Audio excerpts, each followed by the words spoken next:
much is it for the 10? $59.99. Could I get 1,000 of them? You want 1,000 of these? 1,000 Tez? Absolutely. All right, today I want to talk about the controversy of the man who goes to local businesses here in Minnesota and feeds homeless people. And then he posts the videos online, and as you can see, he gets millions and millions of views. Because every time I see one of his videos, his comment section is always flooded with people who are very upset, claiming that he's clearly pressuring all these small business owners into paying for the food by filming them. And I want to walk you through why I'm pretty sure most, if not all, of his videos are fake/staged and scripted. And I'm not here to cancel him. If anything, I'm sort of defending him because I think it's really interesting the way he's managed to take like manipulative marketing and flip it into something that might actually benefit people for good. It's pretty obvious he must have some sort of contact with these places before he arrives, because you'll notice he almost always goes to like small or local businesses. He hardly ever goes to large chain stores unless they have a very specific point of contact. And the script is often very similar for all the videos that I've seen on my For You page. But there's always little details that make it obvious to me that this must have been pre-scripted or arranged, because as someone who also lives in Minnesota, he went to OG Zaza's,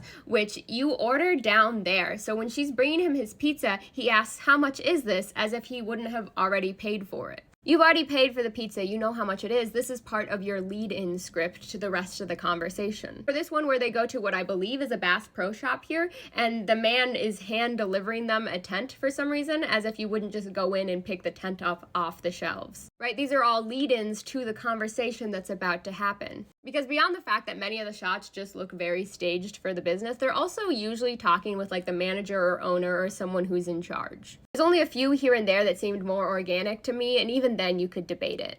But then he usually goes on to ask them for a very large amount of food that most of these kitchens would not be equipped to turn out that quickly. Something you would usually either have to order ahead of time or wait a number of hours, which I guess it's possible he shoots this over an insane amount of time. That's when the managers or owners will go into this script that is plugging and talking about their business. And that's probably why you usually don't see him paying for food, and maybe some of the more organic ones are the ones where they just chip in or like cover part of it. Because there are some where he does pay for a lot of stuff. But for the most part, it's like one big marketing scheme that's beneficial to everyone, and each of these videos is kind of just an ad for another local business. They help pay for part of the food, the videos get millions of views promoting their businesses.